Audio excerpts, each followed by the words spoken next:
Je serais alors tentée de croire que le bouleversement qui saisit aujourd'hui notre civilisation et qui risque de faire s'effondrer notre culture est l'œuvre d'une formidable revendication du cerveau droit, à dire le verbe en passant non pas par la parole qui n'est pas son génie, mais par l'expérience de l'esprit. Le savoir acquis par l'extérieur et qui demande un grand effort de mémorisation est l'œuvre du cerveau gauche. La connaissance acquise par l'intérieur et immédiatement mémorisée par chaque cellule du corps qu'elle illumine est l'œuvre du cerveau droit. La représentation simple d'une chose est du cerveau gauche, mais la résonance de ce mot au verbe qui fonde la chose exprimée est du cerveau droit. L'entrée en cette résonance où s'inscrit toute la musique du verbe est œuvre d'amour.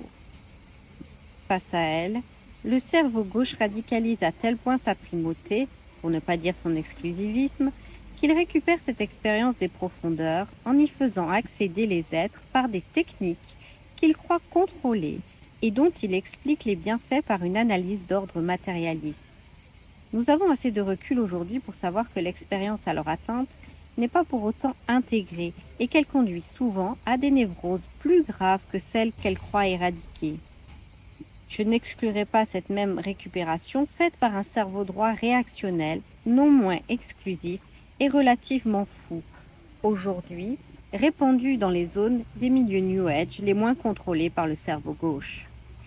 Les risques de dégradation ne sont pas moins grands, mais l'une et l'autre étaient prévisibles face à la sécheresse scientifique, à l'oppression exercée en Occident par une religion qui s'est voulue scientifique et qui, dans une masculinisation outrancière, s'est paradoxalement émasculée, face aussi à l'exigence irrépressible de l'esprit de faire croître le verbe au cœur de l'homme.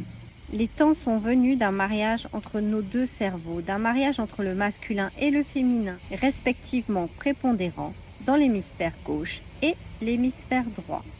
Partage à une personne à qui tu veux du bien.